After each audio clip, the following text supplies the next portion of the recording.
بسم اللہ الرحمن الرحیم۔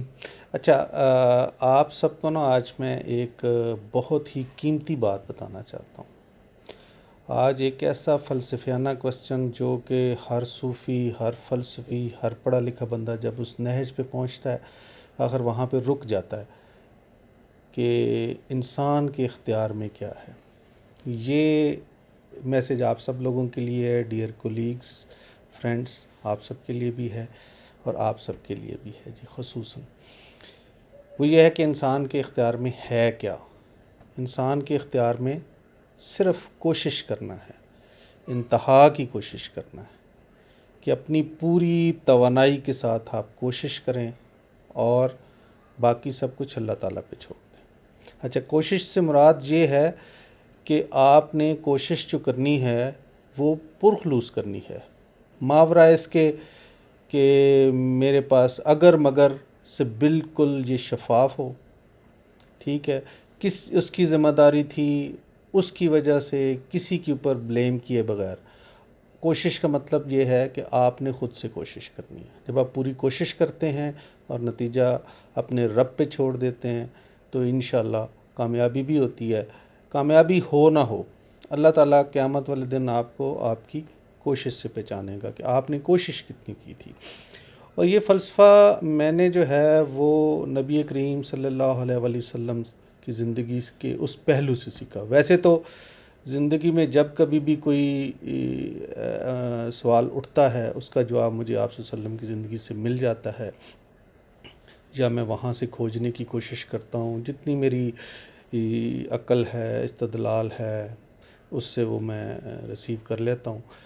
تو یہ جو کوشش کرنے کا فلسفہ ہے، اور کوشش سے جڑا ہے ایک اور چیز، وہ ہے دعا کا فلسفہ کیا ہے۔ تو آپ صلی اللہ علیہ وسلم کا وہ جو بدر کا واقعہ ہے وہ مجھے پوری طرح سبق دیتا ہے، میری زندگی کے ہر پہلو پہ یہ سبق دیتا ہے کہ آپ نے وسائل کو نہیں دیکھنا، اپنے حالات کو نہیں دیکھنا، آپ نے اپنی پوری کوشش کرنی ہے، جیسے کہ آپ صلی اللہ علیہ وسلم نے بدر میں کی تھی۔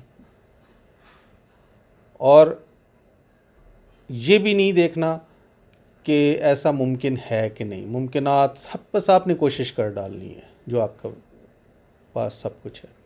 دیکھیں، بڑا سمپل سا سوال ہے، کیا اللہ تعالیٰ کو نہیں پتہ تھا کہ 1000 جو تلواروں سے لیس تھے، جو زریں سے لیس تھے اور جن کے پاس تمام جنگی ساز و سامان تھا اور پوری تیاری سے وہ آئے تھے، ان کا 313 مقابلہ کر سکتے ہیں؟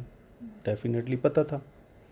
آپ کے پاس کل کتنے؟ 313، وہی چند تلواریں، 7 گھوڑے، وہ نیزے، وہ سیدھا ٹیڑھا تھا تو آپ سے فرمایا سیدھا کر لو۔ وہ 313 بھی پورے نہیں تھے، اس میں بچے بھی شامل تھے، اس میں معذور بھی، بزرگ بھی شامل تھے، اور موسٹلی وہ لوگ تھے جو جنگجو نہیں تھے، جنگ کو نہیں سمجھتے تھے۔ لیکن آپ صلی اللہ علیہ وسلم نے سب کو اکٹھا کیا، سارے اپنے اوزاروں کو اکٹھا کیا، جنگی اوزار بنائے گئے، جس کے پاس چھری تھی اسے کہا سے ڈنڈے سے باندھ لو، اس کا نیزہ بنا لو، سو اینڈ سو فار۔ پھر انتہا کی کوشش جو میں نے صبح شروع میں کہا کہ انتہا سے مراد یہ ہے کہ آپ نے صرف یہ نہیں کہ کوشش کر لی بس ٹھیک ہے، بندے تھوڑے ہیں نہیں جا سکتے، آپ میدان جنگ میں گئے، صف بندی کی ڈیوٹیاں لگائیں گی باقاعدہ کہ آپ نے پانی پلانا ہے، اپنی زخمیوں کو دیکھنا ہے، آپ نے تیر چلانے ہیں، آپ نے یہ کرنا ہے، یہ کرنا ہے۔ سارا کچھ کرنے کے باوجود جب بالکل تیاری ہو گئی تو پھر آپ صلی اللہ علیہ وسلم نے ایک جگہ، ایک چبوترا جہاں پہ کمانڈ کرنا تھا، وہاں پہ آپ تشریف فرما ہوئے، پھر وہاں مسلح بچھایا اور پھر وہاں پہ دعا کی۔ یہ دعا کا بھی فلسفہ ہے۔ مسجد نبوی سے زیادہ مقدس جگہ تو کوئی نہیں تھی۔ آپ اللہ تعالیٰ سے کہتے ہیں کہ یا اللہ تمہیں پتہ ہے کہ یہ 313 ہیں، وہ 1000 ہیں، ہمارے پاس تو کچھ نہیں ہے، ہم نہیں لڑ سکتے۔